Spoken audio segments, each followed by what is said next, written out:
நான் ஒரு introvert person. அதனால தான் நான் மீட்டிங்ல ரொம்ப பேச மாட்டேன். அதனால தான் மீட்டிங்ல அமைதியா இருக்கேன். அதனால தான் எனக்கு பயம் வருது. அதனால தான் பதட்டமாவுது. இப்படி தான் நீங்க உங்கள்ட்டயும் சொல்லிட்டு இருக்கீங்க. மத்தவங்கள்ட்டயும் சொல்லிட்டு இருக்கீங்க. பட் டீப்பா உங்களுக்கே தெரியும். அது உண்மையான காரணம் இல்ல. நம்ம மீட்டிங்க பார்த்து பயப்படுறோம். மீட்டிங் அட்டெண்ட் பண்ண பயப்படுறோம். மத்தவங்க என்ன பத்தி என்ன நினைப்பாங்கன்னு நம்ம கன்ஃப்யூஸ் ஆயிட்டு இருக்கோம். It's not about introversion or extroversion. இன்ட்ரோவர்ஷன்னா ஒரு நபர் தனிமையில இருக்கும்போது அவருக்கு நல்லா எனர்ஜியா ஃபீல் பண்ணுவார். அதிகமான எனர்ஜி அவர் உள்ள கிரியேட் ஆகும். எக்ஸ்ட்ரோவர்ஷன்னா மத்தவங்கள்ட்ட பேசும்போது, சோசியலா இருக்கும்போது அவருக்கு எனர்ஜி கிடைக்கும். என்னோட டெஃபினிஷன் இவ்வளோதானே தவிர, மீட்டிங்ல பேசாம இருக்கிறது, மீட்டிங்ல அமைதியா இருக்கிறது, உங்க வாய் வந்து நீங்க பேசும்போது உளர்றது, அல்லது வாய திறக்காமயே அமைதியா இருக்கிறது, ஒரு பதட்டம், அதுக்கும் இன்ட்ரோவர்ஷனுக்குலாம் சம்பந்தமே கிடையாது. ஒரு சில எக்ஸாம்பிள் நான் சொல்றேன். Elon Musk, Mark Zuckerberg, Steve Jobs, APJ Abdul Kalam, Narayana Murthy, Ratan Tata, இந்த எல்லா மக்களுமே ஹைலி சக்சஸ்ஃபுல். ஆனா அவங்க எல்லாருமே இன்ட்ரோவர்ட்ஸ். ரொம்ப சைலண்டா இருப்பாங்க. ஃபோக்கஸ்டா ஒர்க் பண்ணுவாங்க. தனியா இருக்கும்போது தான் எனர்ஜி அவங்களுக்கு அதிகமா கிடைக்கும். ஆனா அவங்க இதுக்காகலாம் மீட்டிங்லாம் ஸ்கிப் பண்றது கிடையாது. பப்ளிக் முன்னாடி பேசுறதுக்கு ஸ்கிப் பண்றது கிடையாது. அவங்க ஒப்பீனியன் ஷேர் பண்றதுக்கு ஸ்கிப் பண்றது கிடையாது. கொஸ்டின்ஸ் கேட்க பயப்படுறது கிடையாது. அவங்க பேசுறதுக்கு ரொம்ப ரெடியா இருக்காங்க. அப்ப நீங்க புரிஞ்சுக்க முடியும். இன்ட்ரோவர்ட்ஸ் கண்டிப்பா பெரிய லெவல்ல பிரசன்டேஷன் பண்ண முடியும். ஒரு 10,000 பேர் முன்னாடி அவங்க சூப்பரா பேச முடியும். கொஸ்டின்ஸ் கேட்கலாம். மத்தவங்கள எதிர்த்தும் பேசலாம். தன்னுடைய ஒப்பீனியன்ஸ தைரியமா ஷேர் பண்ணலாம். சார் அப்ப என்னுடைய மீட்டிங் ஃபியர்ஸ்க்கு என்னதான் காரணம்? இன்ட்ரோவர்ஷன் தான் காரணம் இல்லன்னு சொல்ட்டீங்க. நான் எதனால கான்ஃபிடென்ட்டா இல்ல? எதனால பயப்படுறேன்? ஒரு கோர் ரீசன் இருக்கு. உங்களுடைய மனசு மீட்டிங்ஸ ஒரு கம்ஃபோர்ட் ஜோனா பார்க்கவே இல்ல இன்னும். மீட்டிங்ஸ்ல பேசுறது, மீட்டிங்ஸ்ல பெர்ஃபார்ம் பண்றது, கொஸ்டின்ஸ் கேட்கறது, இது எல்லாத்தையும் அது அன்கம்ஃபர்ட்டா பார்க்குது. செய்யறது கஷ்டமான விஷயமா பார்த்துட்டு இருக்கு. பிகாஸ் ஒரு மீட்டிங்க பொறுத்தவரைக்கும், கார்ப்பரேட் கல்ச்சர பொறுத்தவரைக்கும், எப்பயுமே நீங்க உங்களுடைய வேல்யூவ ப்ரூவ் பண்ணியாகணும். உங்களுடைய காம்பிடன்ஸிய ப்ரூவ் பண்ணியாகணும். மத்தவங்க முன்னாடி ஒரு ரெஸ்பெக்ட்ஃபுல் பெர்சனா நீங்க அவங்களுக்கு காமிச்சுக்கிட்டு ஆகணும். மத்தவங்கலாம் உங்கள பார்க்கும்போது, ச்சே! சூப்பரா ரொம்ப கூலா இருக்காரு இவரு. இவர்ட்ட பதட்டமே கிடையாது. ரொம்ப கான்ஃபிடென்ட்டா இருக்காரு. மீட்டிங்க சூப்பரா ஹேண்டில் பண்றாரு. அந்த மாதிரி நம்ம வந்து ஆசைப்படுவோம். மத்தவங்க நம்மள பார்க்கணும். இவர் நல்லா தைரியமா பேசுறாரு. கொஸ்டின்ஸ சூப்பரா கேட்கிறாரு. இவர் பீப்பிள் ஹேண்ட்லிங் நல்லா பண்றாரு.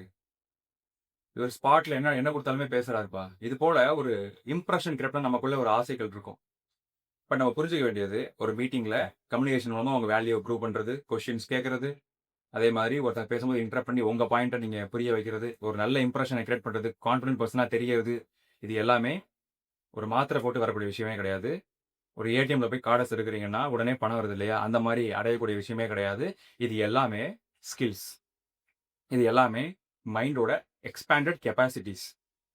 அப்ப அத அச்சீவ் பண்றதுக்கு lot of efforts needed. Effort தேவ.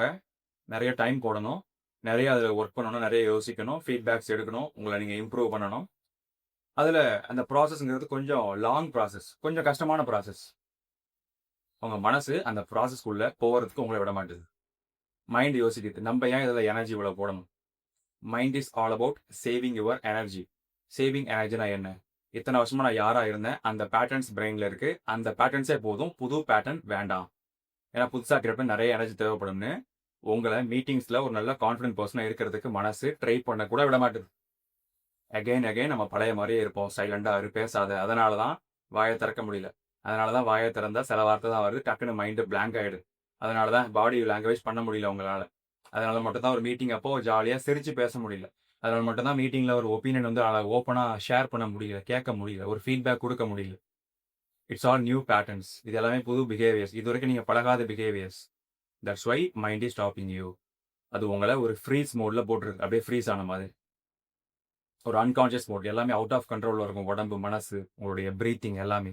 உங்களுடைய வார்த்தைகள், புரொனன்சியேஷன். சார் இப்போ வந்து எனக்கு இது அண்டர்ஸ்டாண்ட் ஆகுது. என்னுடைய மைண்டு மீட்டிங்ஸ பொறுத்தவரைக்கும், பேசுறத பொறுத்தவரைக்கும் கம்ஃபோர்ட் ஆகல. அதனால என்ன ஒரு ஃப்ரீசிங் மோட்ல போடுது. அல்லது ஃப்ளைட் மோட். சம்டைம் நம்ம மீட்டிங்க ஸ்கிப் பண்றது, மீட்டிங்க விட்டு வெளில போயிடுறது.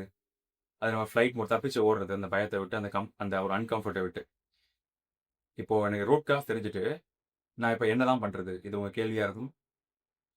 இத புரிஞ்சுக்கிறதுக்கு ப்ளீஸ் அண்டர்ஸ்டாண்ட். இப்ப தான் நீங்க ஒரு டிரைவிங் ஒரு கத்துக்க ஆரம்பிக்கிறீங்க. ஒரு கார் ஓட்ட கத்துக்கிறீங்க.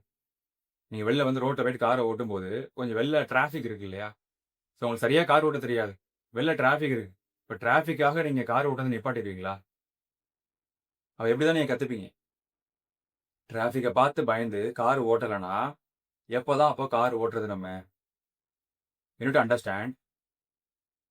ஒரு அன்கம்ஃபர்ட்டா இருக்கு. தப்பா பேசுறவன் போல, மிஸ்டேக்ஸ் பண்ணிடுவனோ, நான் கேட்கிற கொஸ்டின் சில்லித்தனமா இருக்குமோ, இந்த மாரிலாம் ஓவர் திங்க் பண்ணி, நம்ம மீட்டிங்ஸ்ல வாய திறக்கவே இல்லன்னா, அப்ப எப்பதான் நம்ம மீட்டிங்ல பேச கத்துக்கிறது? எப்பதான் மைண்ட் புது பேட்டர்ன்ஸ கத்துக்கும்? எப்பதான் மைண்ட் புது பேட்டர்ன்ஸ உருவாக்கும்? That is my question to you. இத ஓவர் கம் பண்ண என்னுடைய ஒரு மெத்தட் என்னன்னா, first you need to be positive about this. நான் டெக்னிக்கலா ஸ்ட்ராங்கு. கோர்ல ஸ்ட்ராங்கா இருக்கேன். ஆனா, கம்யூனிகேஷன பொறுத்தவரைக்கும், கான்ஃபிடன்ஸ் பொறுத்தவரைக்கும், ஒரு மீட்டிங்ஸ்ல நல்ல ஒரு பிரசன்ஸ், நல்ல ஒரு இம்ப்ரஷன கிரியேட் பண்றதுல நான் ஒரு பிகினர். ஐ அம் அ சைல்டு அப்படின்னு ஒரு மைண்ட் செட்டுக்கு வாங்க. ஒரு ஹம்பிள், ஓப்பன் மைண்டட் மைண்ட் செட்டுக்கு வாங்க. அந்த மைண்ட் செட்டோட மீட்டிங்ல போயிட்டு நீங்க பேச ஆரம்பிக்கும்போது, மத்த எல்லாரையும் டிஃபரெண்டா பார்க்க ஆரம்பிப்பீங்க. உங்க ஆஃபீஸ் மேட்ஸ் அவங்க பேசுறத கவனிக்க ஆரம்பிப்பீங்க. அவங்க கம்யூனிகேஷன் ஸ்டைல கவனிக்க ஆரம்பிப்பீங்க. அவங்க ஸ்டோரி சொல்றத கவனிக்க ஆரம்பிப்பீங்க. மேனேஜருடைய அசர்ட்டிவ்னெஸ்ஸ கவனிக்க ஆரம்பிப்பீங்க. மேனேஜருடைய கான்ஃபிடன்ஸ கவனிக்க ஆரம்பிப்பீங்க. அங்க நடக்கக்கூடிய ஒரு வாக்குவாதங்கள கவனிக்க ஆரம்பிப்பீங்க. அப்பதான் மைண்ட் ஓப்பன் ஆகும். So become a child at this process. So அதுக்காக தான் நான் உங்களுக்கு மீட்டிங் வால்ட் கிரியேட் பண்ணியிருக்கேன். ஸோ மீட்டிங் வால்ட்ல மாக் செஷன்ஸ் அதனுடைய அடிப்படை நோக்கமே இந்த ஸ்கில்ஸை ஒரு கம்ஃபர்டபுள் ஒரு ஃப்ரெண்ட்லி என்வையான்மெண்ட்ல நீங்கள் லேர்ன் பண்ணுறது தான்.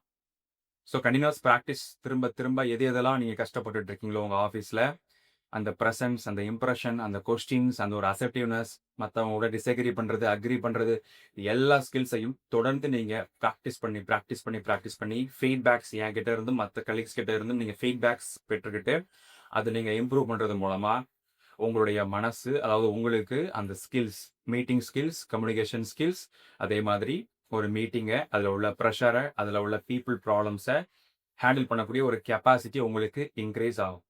ஸோ இந்த கெப்பாசிட்டியும் இந்த ஸ்கில்ஸும் உங்களுக்கு கிடைச்சதுன்னா ஆட்டோமேட்டிக்காக உங்களுடைய மைண்ட் மீட்டிங்ஸையும் அங்கே பேசக்கூடிய ஒரு வாய்ப்புகளையும் ஒரு ஆபத்தான விஷயமா பார்க்காது, அன்கம்ஃபர்ட்டாக பார்க்காது, கொஞ்சம் கொஞ்சம் கொஞ்சமாக கம்ஃபர்டபுளான விஷயங்களா பார்க்க ஆரம்பிக்கும். அந்த இடத்துல இருந்து தான் உங்களுடைய த ரியல் பிரேக் த்ரூஸ் ஆரம்பிக்கும். அங்கிருந்து நீங்கள் ஒரு புதிய நபராக உங்களுடைய ஆஃபீஸில் உங்களை உணர ஆரம்பிப்பீங்க. அதை நோக்கி தான் நம்ம போய்கிட்டு இருக்கோம். இதை எப்பயுமே நீங்கள் உங்களுடைய மைண்டில் வச்சுக்கலாம். இந்த பாசிட்டிவ் ஆட்டிடியூடோட ஒரு லேர்னிங் மைண்ட் செட்டோட நீங்கள் மீட்டிங்ஸையும் கம்யூனிகேஷனையும் மற்ற மக்கள்கிட்ட பேசுகிறதையும் அப்ரோச் பண்ணீங்கன்னா nothing can stop you becoming ultimate confident person, ultimate communicator at your work place. Thank you. Raja.